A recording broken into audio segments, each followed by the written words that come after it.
right, guys. Welcome back. Hi. Down in the faces, sitting on a tricycle, girl, getting on my nerves. Going out of my mind, I thought she was fine. Don't know if her body is hers. I'm Lilac. And I am Nightshade. And once again, we need to start having more pre-production meetings because that was not according to any of the plans that we made. Oh, it's fine. Yeah. Where would we be if I didn't improvise? Help. Help. All right, people. As she said, she's Lilac, and I'm Nightshade. Welcome back to the Lack and Shade Review. And we are going to start off with the Black Spotlight, right? Yeah, but first, let's kind of catch you up. So we're going to be doing this show a little bit differently this time around. So we're going to do our Black Spotlight as always, of course. And then we are just doing a review. Yeah. So, and we'll kind of explain the review once we get to it. But let's start out with the Black Spotlight. So, Mother's Day just passed. And as we know, we don't honor our mothers just on one day. We honor our mothers every day. So, for this episode, we are honoring our mothers. Hi, Mom. What was that? That wasn't in the production notes either. I was thirsty. Don't do that. I was thirsty. We are supposed to honor our mothers. I'm agreeing. I didn't disagree at all. You know, if I felt some type of way about it, I would definitely disagree. But I agree. So, first on the docket is... my mother, Miss Kathy Johnson. Hey, Miss Johnson. Don't do that. What? Don't do that. Anyway, so Miss Kathy Johnson. So my mom was a stay-at-home mom for several years, and so she is responsible for the education of myself and my sister Chelsea. We did not make it easy for her. Sorry about that. But yeah, so because of that, she was the reason why I was reading before anybody else in my kindergarten class. So shout out to you, Mom. And then, you know, once we got older and we could basically take care of ourselves, but not really, she went back to college and got her degree in interior design. And she's always been good at art and drawing and all that kind of thing. So she decided to turn that passion into a paycheck. Nice. So that's, you know, kind of where I got my artistic abilities from and my desire to turn my passion into a paycheck. And she is currently working on another form of art. She is writing a book, a Christian book about the book of Revelations. And so far, so good. So y'all look out for that. We'll be promoting that when she finishes. But thank you. Shout out to you, Mom. Love you. Hey, Miss Johnson. Ow. See, the violence. No violence on the Lack and Shade Review. All right. So, I want to present my mother, my friend, my buddy, my disciplinary, my queen, Aww. my everything. I love you, Mommy. My mama, man. She's an awesome woman. My mama dedicated 13 years to South Turf Bank. My mama has been working since forever. One of the reasons why I am always working and doing the things that I have done before I decided to embark on this journey with film and media. I've been working since the age of 13. I think she's been working since the age of 15 or 16 or something like that, maybe before then. She also currently she works at the UAB School of Dentistry as an administrator.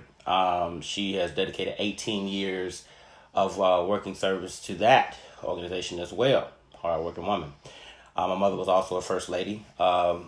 Former first lady at the New Progress Missionary Baptist Church, where my father used to pastor well, and he was a pastor. She was the first lady for 10 years.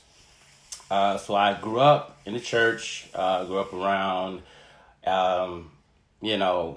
worshiping and knowing God, and slaps upside the head, and just I know they have a lot of questions of what's wrong with this child. I always got that a lot growing up. What's wrong with you, boy?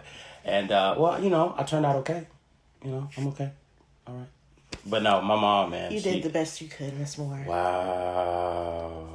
We're gonna block that out of the way. No, but my mom, man, she's like an all-around superhero to me. And I love you, Mom. And thank you for all your hard work, setting the example, and just your love, your compassion, your patience with all of us. And yeah, she may be sweet, man, but doggone it, she is no joke when it comes down to getting stuff done. My sister knows something about that. Ain't that right, Tiffany? But yeah, that's my mom. She's a wonderful woman, and I am blessed to have such a wonderful mother. And guys, hug your moms. If she's near you, give her a hug. If she's not, go find her. Give her a hug, because we only get one mom. Yeah, I'm very blessed to have my mom. She's put up with me through everything. And me getting my college degree and all that. She's been very supportive. And she's an all-around superhero herself. She takes a licking and keeps on ticking. That's right. So, just like all black mothers. That's do. right. I was just about to say. So, black women, black mothers, black mothers are superheroes. What they say, built for it tough? Yeah. And especially our moms, because they had to put up with us. Absolutely. I know his eyes are food. Eyes are food. Yeah. I mean, I wasn't the best kid growing up. Right. So, thank you, Mom. And I love you. We love you, moms. So, we just finished Black Spotlight, and as I said right at the beginning, we're going to do things a little different this time. Right. We're not going to have what they talking about. Well, not completely. We're not putting it completely out. It's just not on the regular show. We're going to make it IGTV, Facebook segments, what they're talking about, and get lifted. Yeah, are going to be separate segments that we'll put on social media for you to view. And, perhaps if they're a little bit longer, we might make them their own YouTube thing. Right. But, so from here on out, we're going to do Black Spotlight, and then we're going to do the review. Absolutely. And the review is going to be the whole show. Right. So we're not going to hold you long, as the pastor says. We just going to go over a couple of things real quick, get some things off our chest, because a lot has been going on lately, as you all know. So the review this time around is being a black millennial. Right.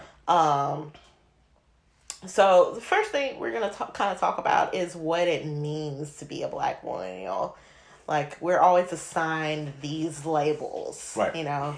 Society loves its labels. Right. And so we're like right on the cusp of the generation called the millennial. Right. The generation that apparently is to blame for everything. I don't know how, since most of us just became adults. Yeah. Officially. Right. But it's our fault. Right.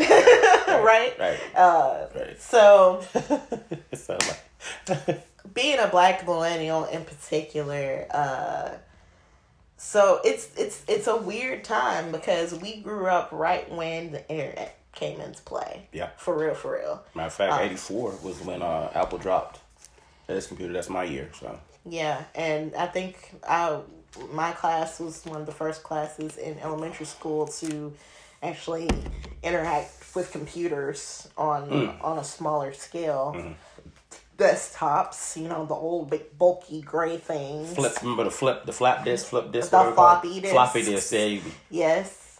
If I showed my child a floppy disk, he'd be like, "What's that?" He would probably break it. He'd probably break it. My kid too, probably. Like, what is inside of this?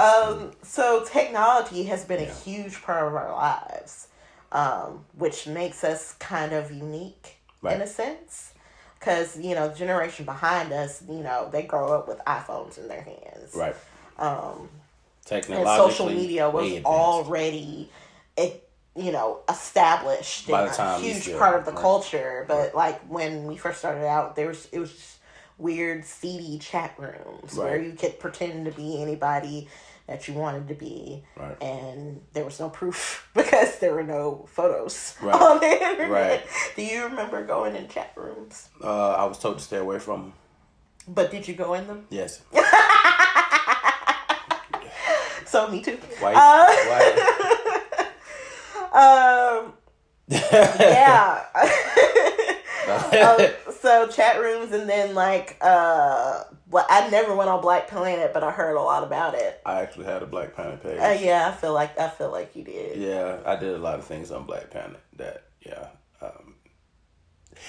Black Planet was kind of life altering for me because I was exposed to a lot of things that, from a different perspective or different perspectives per se.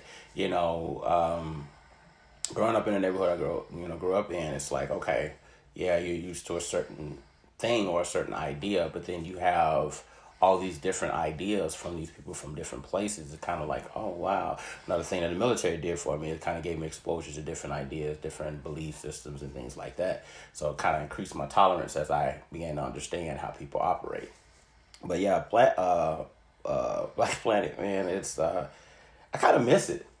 I mean, it has some really, I was really into poetry growing up. I was really into poetry, and that's like really where I stayed in that side of Black Planet. I posted a lot of poetry at one point in time. That was this one, page called the Lyricist Lounge or something like that. Not the show or anything, but it's like a website where a lot of poets, a lot of rappers would go on and they'll display work. They actually had this battle room. So when I wanted to be a rapper one time, I went and I tried to battle this guy, and it didn't turn out well for me. So yeah, I kind of was reading the stuff, and I was like, he really know how to use words and make them do this. So that was the beginning and end of my rap career. But poetry, yeah, I kind of excelled. I did all right. Stop it. Stop it. I never went on Black Planet, so my first experience with something like that was MySpace, which was kind of everybody's first experience with stuff like that.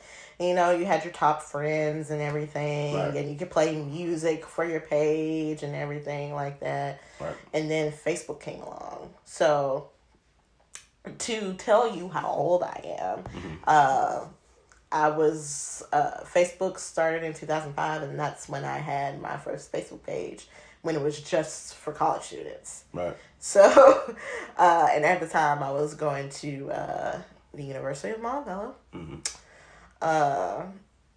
And that was like my first experience, and it was very different than it was now, because everybody and their mama and like major corporations all have Facebook pages now, but right then it was just college students. So like when I first went to college, it was fascinating because you would like talk to other people from your college, and then people from other colleges, and there was this exchange, and for the most part it was an echo chamber, and we'll get into that later on when we start talking about a lot of things that are going on now. So you were like on there talking about a lot of the different things, and a lot of people had the same kind of experiences. Now for me, so I've talked about, I grew up in the suburbs, and code switching was huge for me because I had to do it all the time. Code switching. All the time. The stuff we come up with, man. Go ahead, though. Yeah, I mean, it's like survival. Like, code switching probably started when Black people started really working in corporate America, right? Because you couldn't act a certain way in corporate America. You still can't, not really. Right. Your show showed that a little bit too. Insecure, the episode. Yeah. One old girl. Yeah. Yeah. Mm-hmm. Yeah. Insecure. If you've seen earlier episodes of Insecure, Molly, who is aware, had an incident where a younger lawyer, another Black woman, came into the scene, and she did not understand code switching, and that became a problem.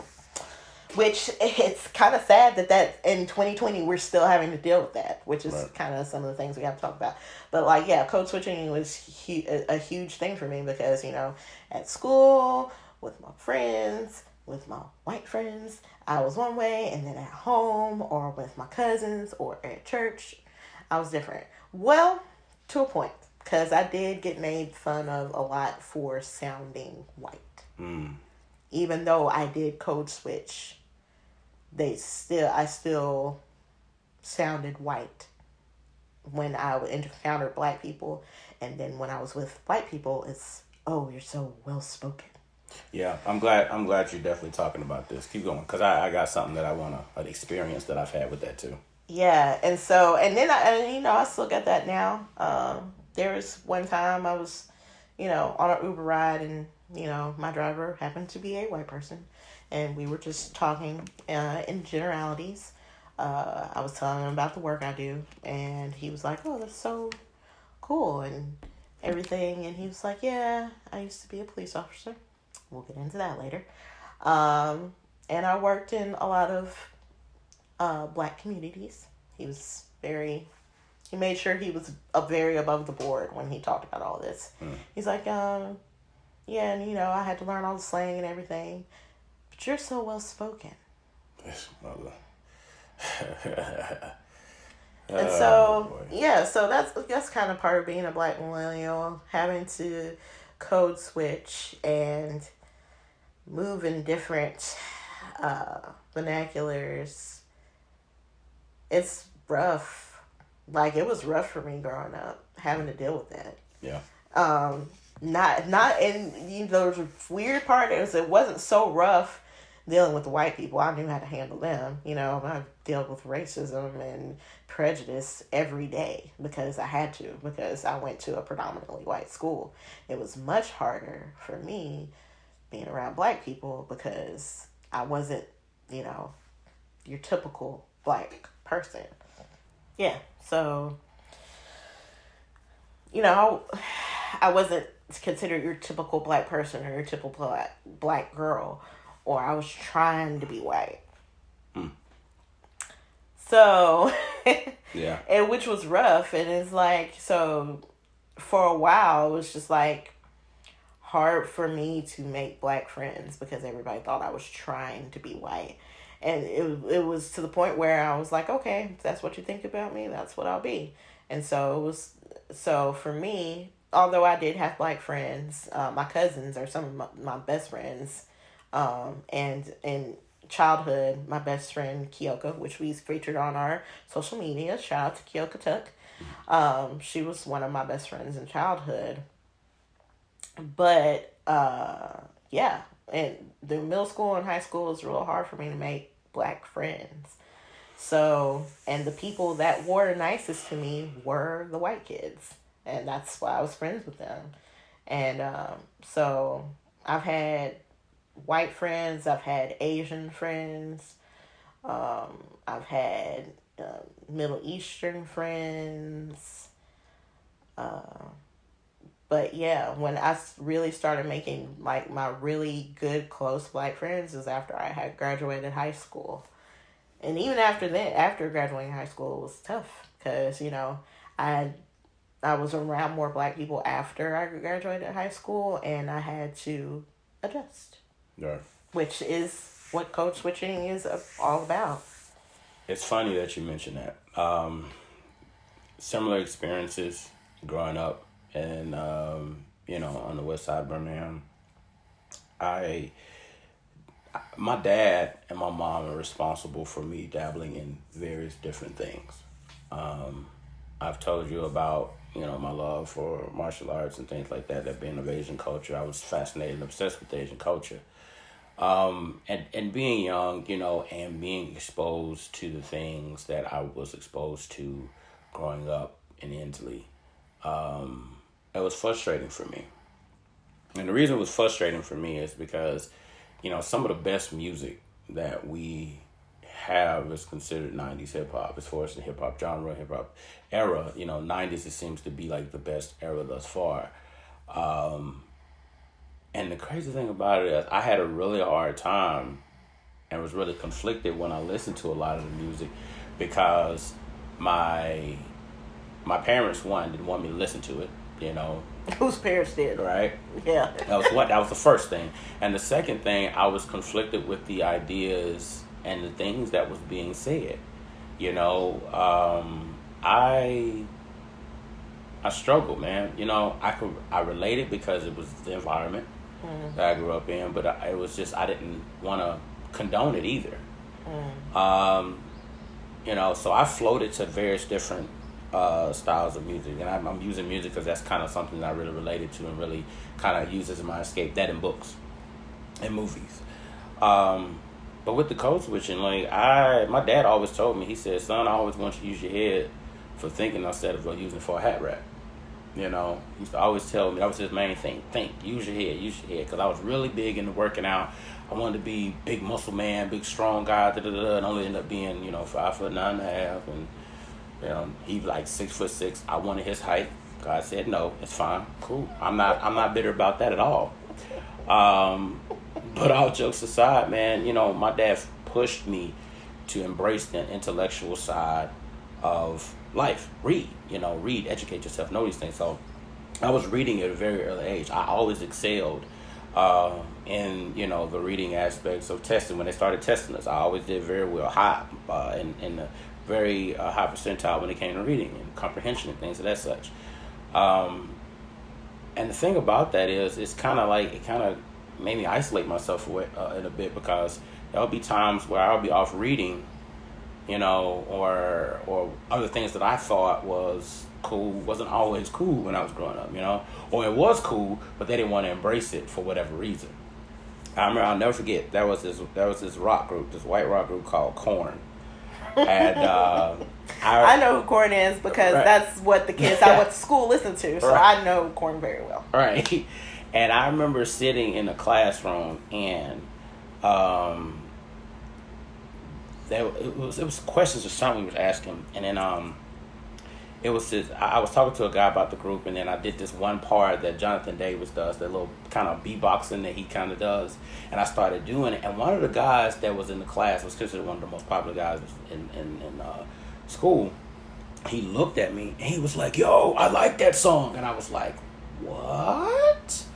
And he was like, "Yeah, what's that group?" And I was like, "They're called Korn, and it is, and it that, and it is." For that moment, I was so happy to be accepted.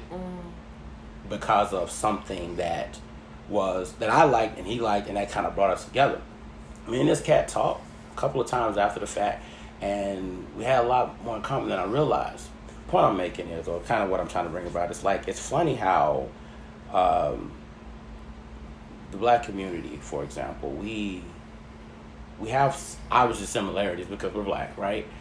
But yet we segregate ourselves within our community for why? Like, for whatever reason. Like, it's like something's wrong with embracing each other.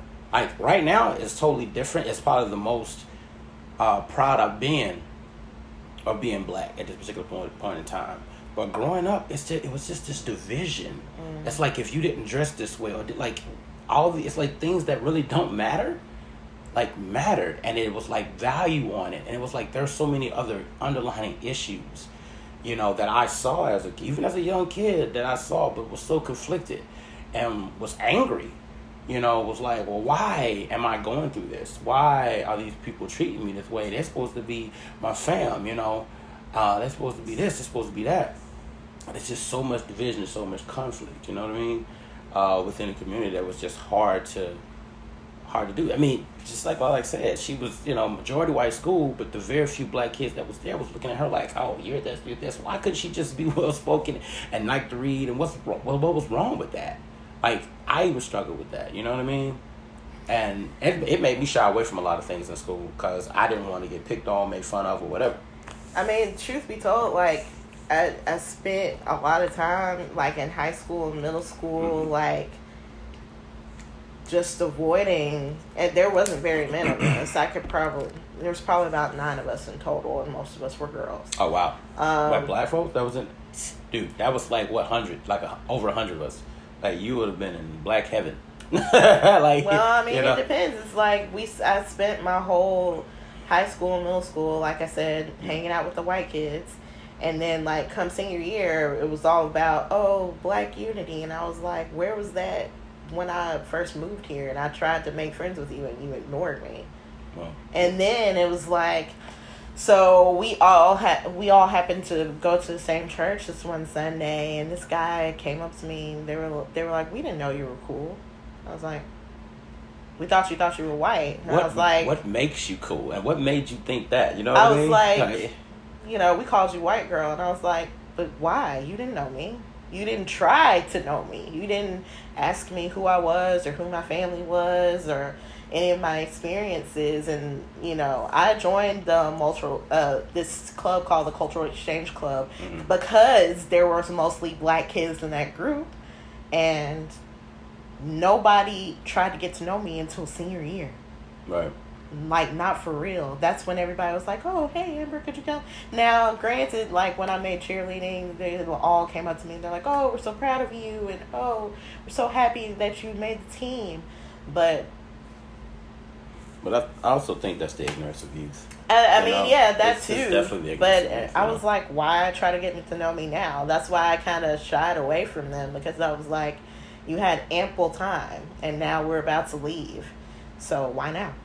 Real quick, anybody that's can relate to these situations, experiences, where you, male or female, that you've had, other brothers and sisters that have kind of, that shied away from you because you were different, because you chose to read, because you like this type of music, because you dressed this way, because your hair was this way, or because you look this way. Like, what was it? In the comments, send that to us and tell us, like, what was the experience like. You don't have to go too in depth or too in detailed about it, but we kind of want to know your experiences, because I mean, we've both obviously had our experiences. I'm sure there's a heck of a lot of more experiences out there. Yeah. Before we move on to this next part, I just want to say shout out to my cousins. Oh, shout out to my mom first of all for making sure that me and my sister were really close with our cousins. We would go visit my family in Mississippi and Louisiana often. Right. So if it wasn't for them, I probably would be lost. Yeah. Like, I wouldn't know and understand my blackness, because it was my cousin Terrence that introduced me to Tupac and to Biggie and to Nas and to NWA. Like, I wouldn't have known about any of that if it wasn't for him. And it was my cousins, my cousin Amanda, my cousin Alexis, and my cousin Brandon. When all these new dances came out, they were the ones who taught me. I mean, of course, I watched MTV like everybody else did, but without them, like, I don't know if I might have been a different person. Growing up in an environment where you're like one of the few black faces that you see every day. Right. And they were the ones that helped me stay grounded in my blackness. So shout out to y'all. Love you guys. Right. My brother, that's who got me in tune with a lot of the things that my father kind of introduced me to some other things. And but my brother, he was very responsible for introducing me to a lot of hip hop artists like Biggie, Pac, KRS-One, Spice One, Rakim, all those guys. So yeah, that's another story. All right, so let's move on. Protests and riots. All right. Okay, so as everybody knows, police brutality has been a problem for, I want to say, since we were freed. Because the police was created, before there was not a police department. Mm-hmm. Like, before slavery ended. You had slavery and you had slave catchers that rounded up the slaves when they tried to run. And, most of the punishments were doled out right there on the plantation. And then we were freed. And then the police force was created. And then the KKK was created. I mean, let's not shy away from it. This is our history, right? So we got to talk about it, right? So, I know I've heard a lot of history, and I've run into some white history buffs that always want to remind me the KKK was started to protect women and children from being abused in their home. Now, as noble as the start was, the result in the aftermath was something very different. Bro, really? I mean, it is accurate. I mean, that's accurate, but that's the premise of because. I mean, like I said, growing up in a majority white environment, I was given a lot of history lessons, but not the history lessons that really told the whole story, if you get my drift. So police brutality has been an issue, and because now that we're in a new millennium, we have the ability to record when these things happen. Right. Thank God for technology. And so, for the last couple of years, it's been very... Or last 5, I guess, right? 5 or so? 5 or so years. Mm-hmm. It's been very prevalent. I think it kind of started with Trayvon Martin. Mm-hmm. We all know what happened with Trayvon, and we all know what happened, the end result of that. And I think we all kind of felt like here was the evidence right in front of you, and you still chose to ignore it. And I think that's the fact that now that the evidence is in front of us and we can all see it, and people still choose to ignore the evidence, is why we're at the point we're at now. For me, it's not just that people ignoring the evidence, it's the fact that people, what gets me, this is my issue, is the people that justify it. They're Trayvon Martin, let's just use him for it to start this off, right? Good pick for that. The fact that they want the use of the legal system in regards to justifying the inappropriate behavior of police and inappropriate behavior of citizens. The Trayvon Martin situation, right? It was a citizen. Mm-hmm. Okay? A Florida citizen that decided that he was going to take it upon himself to hunt down a young man and murder him. That's the fact. Now, these people that I'm talking about will flip it and say, oh, it was a citizen's arrest. Okay? It was a citizen's arrest. They were holding people accountable in their neighborhood. They were defending their neighborhood. They were establishing and keeping peace within their neighborhood. Here's my thing, man. I'm tired of people justifying evil. Because that's what it is. To murder someone out of cold blood is evil. To justify the hunting of a young black man or woman is evil. For you to have something within your heart and mind that to spark or motivate you to move from where you are to out of your space to go and follow someone or antagonize someone and potentially murder someone? Like, how can you justify that? And then you want to take it further, and then you want to try to defame this person to justify your cause even more. And you're wondering why protests are happening. We got a second part of this talking about the riots, and we're gonna ease into that. But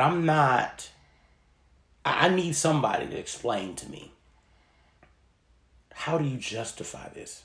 Why would you justify this? Are you that much of a despicable human being that you don't care about human life? I need this explained to me. I'm sorry. I was trying to hold it in, but it's a lot right now. I'm really, we started off laughing, we started off joking, but I'm pissed the hell off, y'all. I have so much rage in me right now. Okay? I'm mad as hell. And I'm tired. Well, I think that what has transpired has kind of made everyone tired. I mean, we're all, like, what happened to Trayvon Martin? Not only what happened to him, but his friend that tried to testify and tell his story. You know, I just made the comment about, code switching and having to sound, white in certain spaces. And this girl, they dragged her from here to Tuesday about the way she talked and the way she presented herself. Now, that, and use that as a reason not to believe her story. Or to not listen. And to not listen to her. Because they talk a certain way. Now, had I been his friend and they put me on the stand, the problem is that it wouldn't have turned out any differently. Mm-hmm. If I had been his friend, if I had been on the phone with him and I had heard everything that happened, and I got up on the stand and I code switched and I used my white girl voice to testify for my friend, no one would have believed me. In fact, they would have tried to find a way to discredit me. So that was kind of the powder keg that started the Black Lives Matter movement. Yeah. And now, what frustrates me about why this started is because it was started in genuine, exhaustion and frustration. And two black women just tweeted at each other. And they were like, we're so tired. Yeah. And they said Black Lives Matter.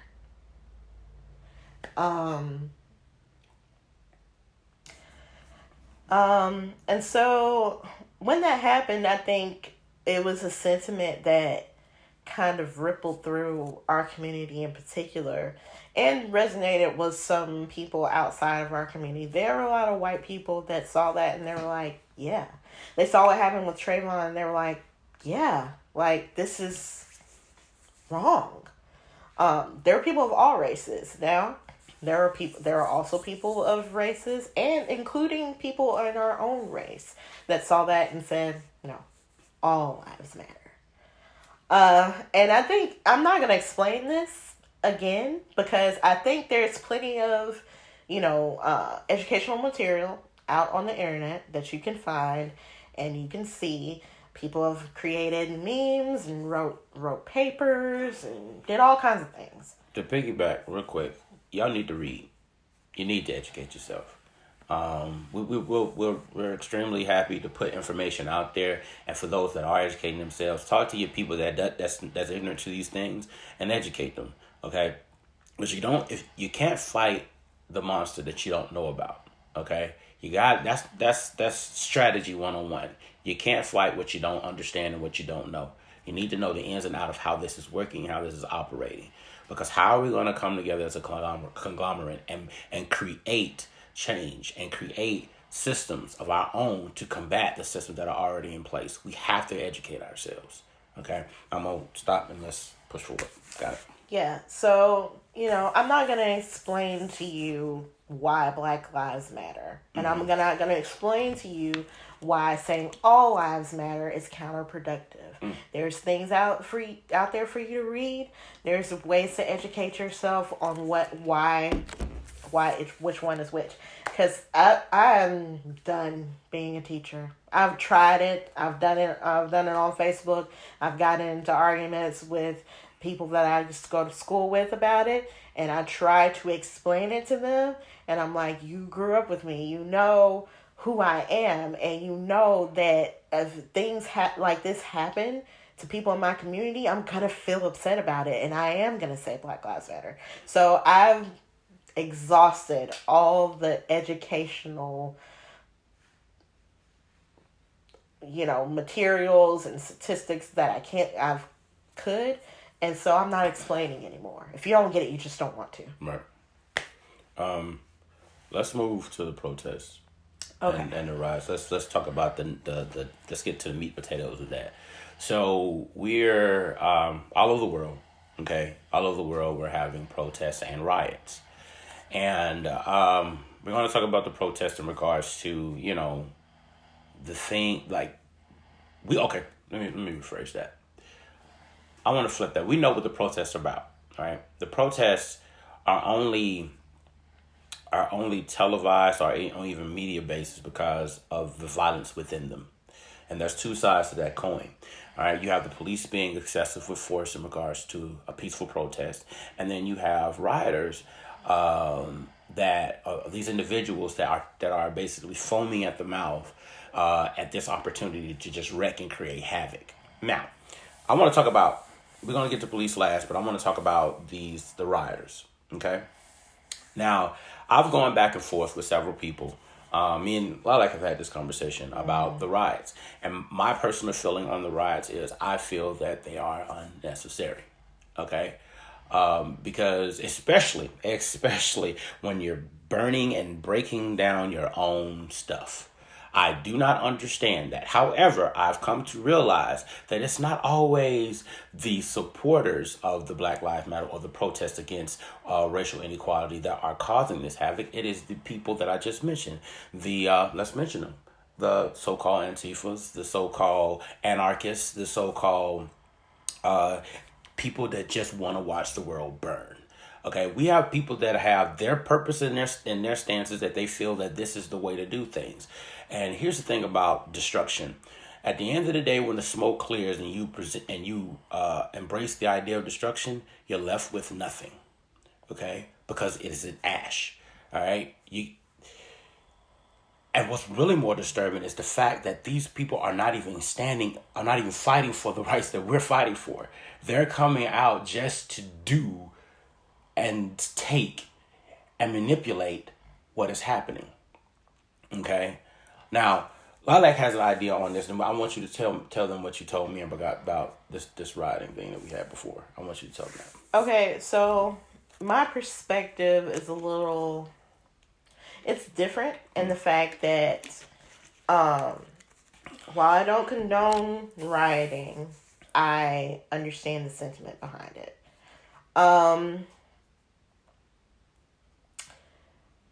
When people are like fed up, like, let's just use this analogy. If you've been cheated on, and whether you're male or female, if you've been cheated on and you keep getting cheated on and cheated on and cheated on and cheated on until that one last time is the time that causes you to break, and you're ready to break everything in that house and throw things around and destroy everything. It's kind of the same thing. It's not right, and you shouldn't do it, but it does happen. Right. Because we're all human, and it's human emotion. Emotions boil over. Right. And now after the fact, you're like, when you sit back and you're like, oh no, and you look around at the chaos and the mess that's been left behind, you're like, oh no, what did I do? Mm-hmm. I went too far. Right. So it tends to happen. Now with Antifa,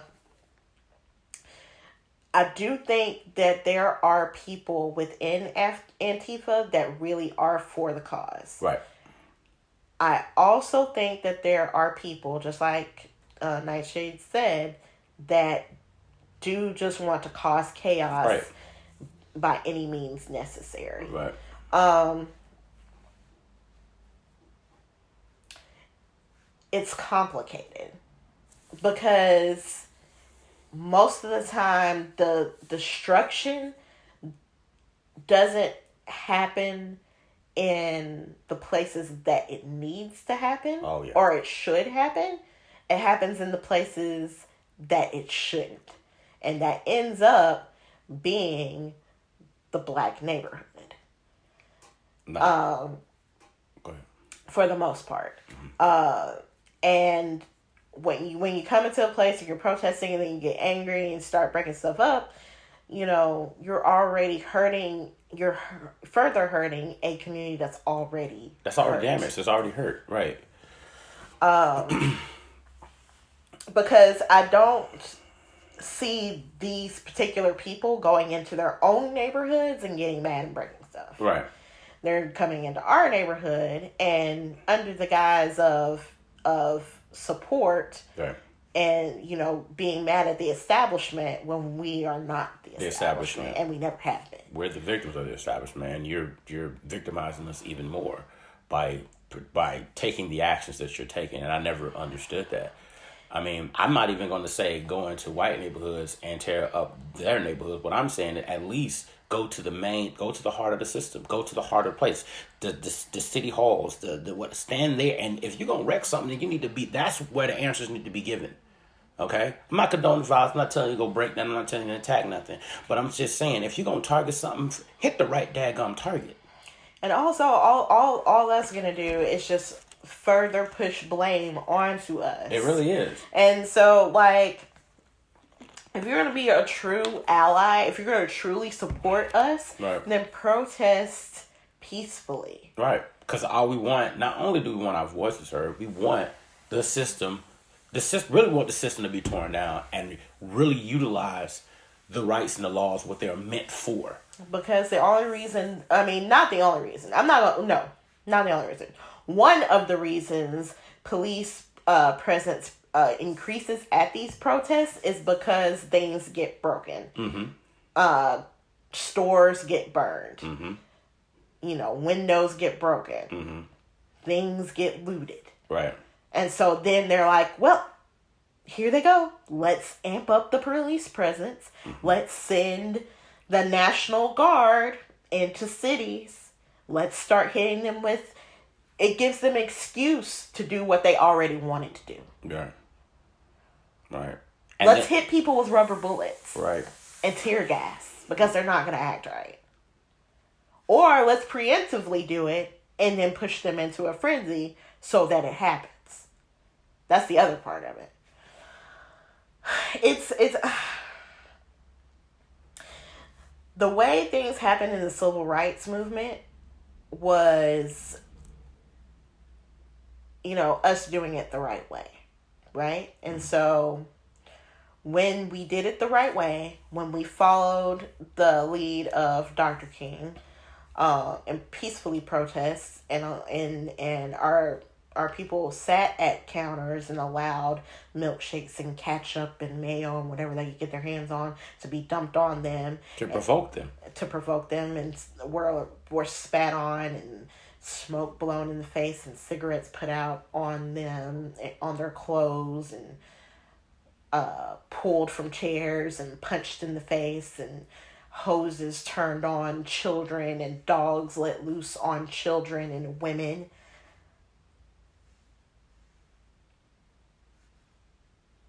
Things changed, but did they?